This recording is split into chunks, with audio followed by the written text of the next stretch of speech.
Dear students and parents,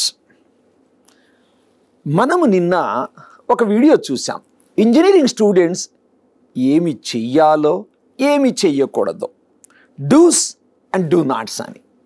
అయితే దీనికి సంబంధించి గతంలో నేను చదివిన ఒక ఆర్టికల్ చెప్తాను.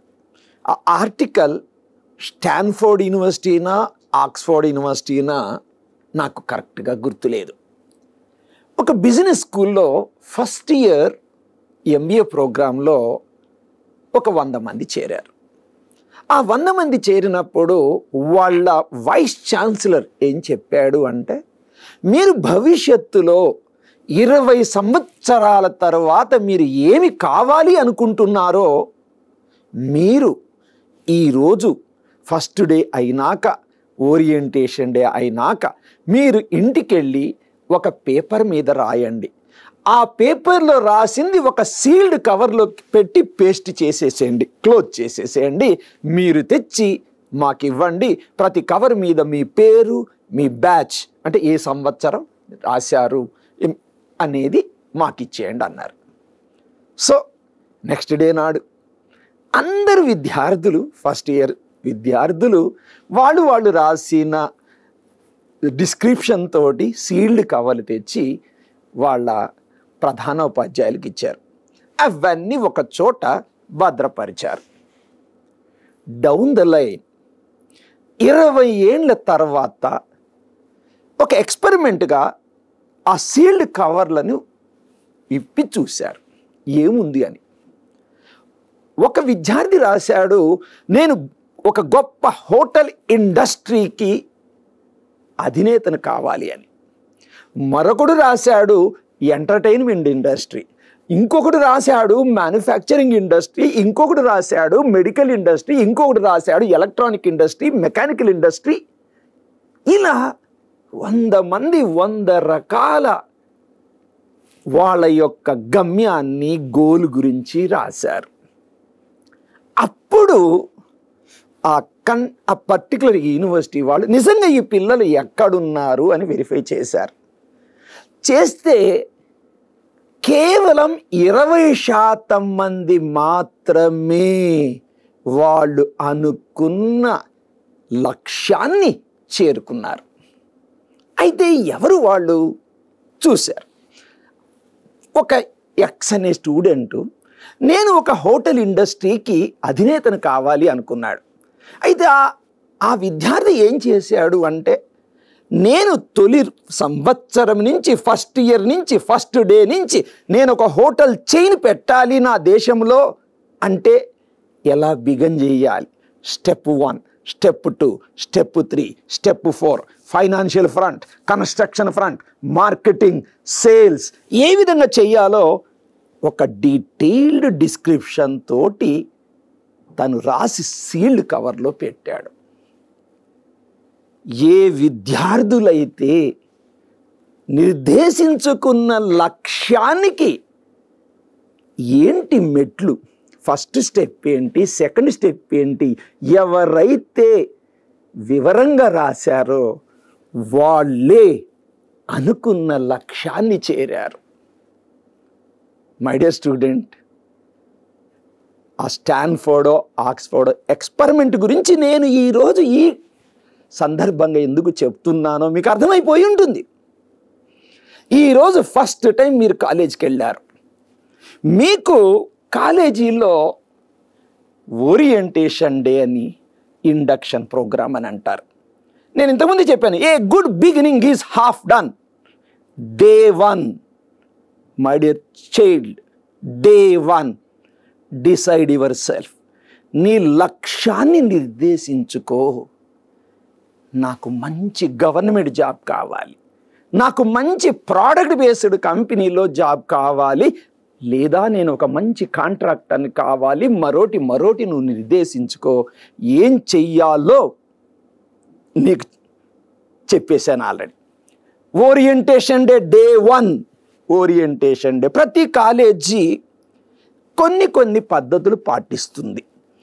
ఏస్ ఇంజనీరింగ్ కాలేజ్ ఒక పద్ధతిలో అంటే ఇంటర్నల్ స్లైడింగు, స్పాట్ అడ్మిషన్స్ అయ్యాక ఏ విద్యార్థి నష్టపోకూడదు అనే ఉద్దేశంతో orientation day ACE engineering college ఘట్కేసర్లో సెప్టెంబర్ 4th, 5th, 6th నాడు ఇస్తున్నాం. ఓకే, సో ఈ ఓరియంటేషన్ డే తర్వాత రోజు నుంచి ఇండక్షన్ ప్రోగ్రామ్ అకాడమిక్స్ అంటాం.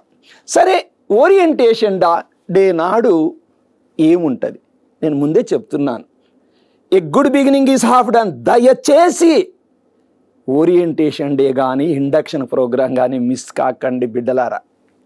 ఏం సార్, ఓరియంటేషన్ డే నాడు కేవలం 4 to 5 hours మాత్రమే, కానీ నీ భవిష్యత్తు 4 సంవత్సరాలకు సంబంధించిన అనేక విషయాలు చెప్పబడతాయి. అది ఏ కాలేజ్ అయినా కానీ. అకాడమిక్స్, నువ్వు ఒక ఇంజనీరింగ్ పట్టా పుచ్చుకొని బయటకు పోవాలి అంటే కొన్ని రూల్స్ అండ్ రెగ్యులేషన్స్ ఉంటాయి. అది తప్పకుండా మనం పాటించాలి. ఆ రూల్స్ అండ్ రెగ్యులేషన్స్ గురించి, వాటికి సంబంధించి ఎగ్జామ్ బ్రాంచ్ గురించి కానీ మరొక అధ్యాపకుడు, ప్రొఫెసర్ మీకు ఎక్స్ప్లెయిన్ చేస్తారు. అటెండెన్స్, చాలామంది ఏముంది అటెండెన్స్ అనుకుంటారు. సీనియర్లు చెప్తారా ఏముందిరా బాయ్ బంక్ చేయని. గవర్నమెంట్ రూల్ ప్రకారం 75% అటెండెన్స్ అనేది ముఖ్యం. అంటే అటెండెన్స్ అనేది కేవలం ఫస్ట్ ఇయర్ నుంచి సెకండ్ ఇయర్కి పోవడానికని కాదు. అటెండెన్స్ కనుక నువ్వు రెగ్యులర్ క్లాసెస్ అటెండ్ అయితే సబ్జెక్ట్ మీద పట్టు నీకు వస్తుంది. ఎనీవే, దాని తర్వాత మళ్ళీ డిస్కస్ చేస్తాం ఇంకో వీడియోలో. అటెండెన్స్ తర్వాత క్రెడిట్స్, ఎన్ని క్రెడిట్లు ఉండాలి? 160 క్రెడిట్లు. ఇట్లా ఇవన్నీ కూడా వివరాలు చెప్తారు ఆ రోజు. అయితే క్రెడిట్స్లో ఇంకొకటి చెప్తాను నేను. Last year AICT, all India council for technical education, JNTU or Osmania, all universities in India major degree plus minor degree అన్నారు. సపోజ్ నువ్వు బీటెక్ సివిల్ చేస్తున్నావు కదా, నువ్వు suppose AML, artificial intelligence and machine లెర్నింగ్లో ఒక మైనర్ డిగ్రీ కావాలి అంటే కొన్ని అదనమైన క్రెడిట్స్ కావాలి. దగ్గర 20 క్రెడిట్లు అనుకుందాం. సో ఈ క్రెడిట్స్ వివరాలు ఏంటి? అసలు నువ్వు బీటెక్ పాస్ అవ్వాలంటే ఎన్ని క్రెడిట్స్ కావాలి? మేజర్ డిగ్రీతో పాటు మైనర్ డిగ్రీ కావాలంటే ఎన్ని క్రెడిట్స్ కావాలి? ఈ వివరాలు చెప్తారు. ప్రమోషన్స్, ఫస్ట్ ఇయర్ నుంచి సెకండ్ ఇయర్, సెకండ్ నుంచి థర్డ్ ఇయర్, ఇలా మనం ప్రమోట్ అవ్వాలి, డీటెయిల్ కాకుండా ఉండాలి అంటే ఎన్ని క్రెడిట్స్ ఉండాలి, ఎంత అటెండెన్స్ ఉండాలి, ఇందులో ఏమన్నా కన్సెషన్స్ ఉన్నాయా, ఎగ్జామ్షన్స్ ఉన్నాయా, వీటి గురించి కూడా చెప్తారు. ఓకే, తర్వాత ఆ ఫస్ట్ డే నాడు నీ డిపార్ట్మెంట్లో అసలు ఫ్యాకల్టీ ఎవరు, నీకు పాఠాలు చెప్పబోయే టీచర్లు ఎవరు, వాళ్ళ పరిచయం కూడా ఉంటుంది. ల్యాబ్స్, సో నీ డిపార్ట్మెంట్కి సంబంధించిన ల్యాబులన్నీ నువ్వు వెళ్ళి చూస్తావు. నేనేం చెప్తాను తెలుసా, ల్యాబ్ ఫోటోలు తీసుకో బేటా, తీసుకో, ఫొటోస్ షేర్ చేసుకో. ఈరోజు నేను మా కాలేజీకి వెళ్ళాను, నా ఏసీ ఇంజనీరింగ్ కాలేజీకి వెళ్ళాను, సెల్ఫీ తీసుకో, entrance of the AC engineering college, అది నీ జ్ఞాపకంగా ఉండిపోతుంది. సో ఆ గుర్తులని అలా ఉంచుకో. తర్వాత ప్లేస్మెంట్స్, 4 years తర్వాత మనకి ఎటువంటి జాబ్ రావాలి, అసలు ఎటువంటి ఉద్యోగాలు మనకున్నాయి, వీటి వివరాలన్నీ కూడా డే 1 ఓరియంటేషన్ డే నాడు చెప్తారు. ఏ కాలేజ్ అయినా చెప్తారు. For example core jobs, civil, mechanical, electrical, electronics వాళ్ళకి వాళ్ళ సంబంధిత విభాగాల్లో జాబ్స్ ఎలా ఉన్నాయి, గవర్నమెంట్ జాబ్స్ ఎలా ఉన్నాయి, ప్రైవేట్ జాబ్స్ ఎలా ఉన్నాయి, సో ఈ వివరాలు తెలుస్తాయి. సాఫ్ట్వేర్, సర్వీస్ బేస్డ్ అని, ప్రోడక్ట్ బేస్డ్ జాబ్స్ అని ఉంటాయి. ఎన్ని రకాల జాబ్స్ ఉంటాయి, వాటికి ఎలిజిబిలిటీ ఏంటి, వీటి గురించి కూడా వివరాలు ఉంటాయి. ఒక జాబ్ రావాలి అంటే ట్రైనింగ్ ఉండాలి. నువ్వు ఐఐటీలో సీట్ కొట్టాలి అంటే నువ్వేం చేసావు, IIT JEE కోచింగ్ తీసుకున్నావు, ఎంసెట్లో, ఎఫ్సెట్లో కోచింగ్ తీసుకున్నావు. అలానే ఒక మంచి జాబ్ రావాలి, కోర్ జాబ్ రావాలి, సాఫ్ట్వేర్ జాబ్ రావాలి అంటే కాలేజీలో ఎటువంటి ట్రైనింగ్లు ఉంటాయి అనే వివరాలు కూడా తెలుస్తాయి మనకి. ఓకే, సో సర్టిఫికేషన్స్, ఇవాళ రేపు చాలా certification, for example AWS certification, అలానే సిస్కో సర్టిఫికేషన్, సైబర్ సెక్యూరిటీకి సంబంధించి ఎన్నో ఉంటాయి. ఇక నుంచి Salesforce, ServiceNow, Pega. So అసలు ఏమున్నాయి, కోర్ విద్యార్థులు కూడా ఏం సర్టిఫికేషన్స్ ఉన్నాయి, వాటి వివరాలు కూడా మీకు చెప్పడం జరుగుతుంది. ఇండస్ట్రీ రిక్వైర్మెంట్, కంపెనీలు ఏం కోరుకుంటాయి నీ దగ్గర నుంచి? కేవలం టెక్నికల్ స్కిల్సేనా? సాఫ్ట్ స్కిల్స్ అవసరం లేదా? ఎటువంటి స్కిల్స్ కావాలి, వీటి గురించి కూడా చెప్తారు.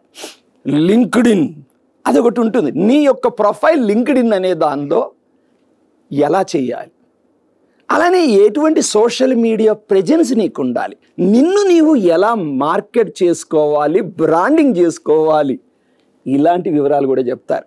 అలమ్నీ ఎక్స్పీరియన్సెస్ అంటే seniors who are successful or who are failures also. ఎందుకంటే ఒక్కోసారి విజయం నుంచి కంటే కూడా పరాజితుల నుంచి ఎక్కువ నేర్చుకుంటాం. సో అలమ్నీస్ కూడా వాళ్ళ అనుభవాలు మీతోటి షేర్ చేసుకుంటారు. సో అకాడమిక్స్తో పాటు ప్లేస్మెంట్స్కి సంబంధించిన సెషన్స్ ఉంటాయి, వాటిని కూడా మిస్ చెయ్యకండి. ఎక్స్ట్రా కరిక్యులర్ యాక్టివిటీస్, కేవలం పుస్తకాల పురుగైతేనే జీవితం ఉండదు. ఎందుకంటే అప్పుడప్పుడు మనం స్పోర్ట్స్ మ్యాన్ స్పిరిట్ లేదురా వీడికి అంటాం. ఎందుకు? ప్రతి ఆటలోనూ ఒకడు గెలుస్తాడు, ఒకడు ఓడతాడు. గెలిచిన వాడు సంబరపడతాడు, ఓడిపోయిన వాడు ఏడుస్తాడు. కానీ ఓడిపోయిన వాడు ఎటువంటి స్పిరిట్ తోటి నెక్స్ట్ పోటీలో నేను గెలవాలి అనుకుంటాడు. అంతేకాని తల గోడకేసి కొట్టుకోడు కదా, ఆత్మహత్య చేసుకోడు కదా, విపరీతంగా బాధపడడు కదా. స్పోర్ట్స్ మ్యాన్ స్పిరిట్ అంటారు. అందుకే స్పోర్ట్స్లో ప్రతి విద్యార్థి, ఇంజనీరింగ్ కానీ, ఆర్ట్స్ కానీ, సైన్సెస్ కానీ, స్పోర్ట్స్లో అంటే నువ్వేదో తోపు ఛాంపియన్ అవుతామని కాదు. సో స్పోర్ట్స్లో కూడా మీకు ఎలాంటి సదుపాయాలు కాలేజీ కలగజేస్తుంది అనేది కూడా మీకు తెలుస్తుంది. కల్చరల్, డాన్స్, మ్యూజిక్, వివిధ రకాల కల్చరల్ యాక్టివిటీస్ గురించి కూడా నీకు తెలియజేయబడుతుంది. క్లబ్స్, ప్రతి డిపార్ట్మెంట్కి క్లబ్స్ ఉంటాయి. దీంతోపాటు special clubs, music club, dance club, photography club. So వీటి గురించి కూడా నీకు వివరాలు చెప్తావారు. అంటే భవిష్యత్తు 4 సంవత్సరాలు నీవు ఏమేమి కావాలనుకుంటున్నావో వాటికి సంబంధించిన సదుపాయాలు ఏమున్నాయో కూడా ఇవి కూడా ఓరియంటేషన్ డే నాడు చెప్తారు. క్యాంపస్ టూర్, కాలేజీలో నీ డిపార్ట్మెంట్తో పాటు లైబ్రరీ, సాఫ్ట్వేర్ సెంటర్, కంప్యూటర్స్ అన్ని రకాలు కూడా ఒక రౌండ్ వేసుకుంటావు, ఒకసారి తిరుగుతావు. దానివల్ల నీకు కొంత పరిచయం అవుతుంది. దాన్ని నేను ఏమైనా తొలి పరిచయం. సో క్యాంపస్ మొత్తం నలుమూలలా తిరగడం వల్ల నీకు ఒక రకమైన కాన్ఫిడెన్స్ వస్తుంది. ఎందుకంటే అచ్చా ఇదంతా నాకు తెలిసిన ప్రదేశమే, భయపడాల్సిన అవసరం లేదు. సరే ఎవడన్నా ర్యాగింగ్ చేస్తాడు, ఆ భయం అవసరం లేదు. Ragging free campus has right. So sessions, induction programme అంటాం. ఓరియంటేషన్ డే తర్వాత, ఫస్ట్ డే తర్వాత సెకండ్ డే ఇండక్షన్ ప్రోగ్రామ్. ఈ ఇండక్షన్ ప్రోగ్రామ్స్లో బేసికల్గా మోటివేషన్ క్లాసెస్ ఉంటాయి. మోటివేషన్ క్లాసెస్లో ముఖ్యంగా స్వాట్ analysis, strengths, weaknesses, opportunities and threat. ప్రతి మనిషికి బలాలు ఉంటాయి, ఆ బలాన్ని ఎలా వాడుకోవాలి? ప్రతి మనిషికి బలహీనత ఉంటుంది, ఆ బలహీనతను ఎలా ఓవర్కమ్ చేయాలి? రాబోయే ఆపర్చునిటీస్ ఎలా? మాకు గురువుగారు చెప్పేవాళ్ళు. ఆయన ఏమనేవాడంటే, ప్రతిరోజు ఉదయాన్నే సూర్యుడు ఉదయిస్తాడు, అది కామన్. కానీ మొదటిగా చీకటిని చీల్చుకు వచ్చే ఉదయించే సూర్యుడిని కొందరే చూడగలుగుతారు, వాళ్ళే లీడర్స్ అవుతారు. అంటే అద్భుతమైన మోటివేషన్ సెషన్స్ ఉంటాయి, అనుభవజ్ఞులు చెప్తారు. అది దయచేసి మిస్ కాకండి. Yoga and meditation. 4 సంవత్సరాల B Tech, it's a professional course కదా. కొంత ఒత్తిడికి గురవుతాం. ఒత్తిడి గురవ్వాలి. జీవితంలో అంతా అయ్యాక పెళ్ళి అవుతుంది, పిల్లలు పుడతారు, ఎన్ని సమస్యలు ఉంటాయి, ఒత్తిళ్ళు ఉంటాయి కదా. ఆఫీసులో బాస్ ఏదో అన్నాడు. సో ఈ ఒత్తిడి గురి కాకుండా యోగా కానీ మెడిటేషన్ కానీ ఎలా ఉపయోగం మీకు తెలిసి ఉండొచ్చు. నాకు అన్నీ తెలుసు సార్ అంటారు. నేను ఇక్కడే చెప్తా, చాలామంది ప్రపంచంలో ఒక వ్యాధితో ఉంటారు. ఏంటా వ్యాధి తెలుసా? I know syndrome. I know syndrome. నాకు అన్నీ తెలుసు.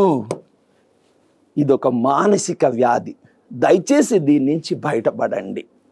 సోషల్ అవేర్నెస్, సరౌండింగ్స్ ఎలా ఉన్నాయి, పక్కనున్న విలేజ్లు ఎలా ఉన్నాయి, అక్కడ జీవన శైలి ఎలా ఉంది, సో సమాజంతో సమ్మిళితం కావడం, ఇది కూడా ఇండక్షన్ ప్రోగ్రాంలో ఒక పార్ట్. ఇంటర్పర్సనల్ స్కిల్స్, మీరు రకరకాల కాలేజీల నుంచి వచ్చారు, రకరకాల గ్రామాల నుంచి వచ్చారు, రకరకాల బ్యాక్గ్రౌండ్ నుంచి వచ్చారు. ఒకడు రిచ్ ఉండొచ్చు, ఒకడు పూర్ ఉండొచ్చు, మతాలు వేరుండొచ్చు, కులాలు వేరుండొచ్చు, బ్యాక్గ్రౌండ్ వేరుండొచ్చు. కానీ ఒకరితో ఒకరు ఎలా కలవాలి అనే ఇంటర్పర్సనల్ స్కిల్స్ మీకు ఈ ఇండక్షన్ ప్రోగ్రాంలో ఆల్మోస్ట్ తెలిసిపోతాయి. Okay, so my dear student, introduction అంటే డే 1 దయచేసి మిస్ కాకండి, చాలా విలువైనది. Okay, all the best. Yours Gopalakrishna.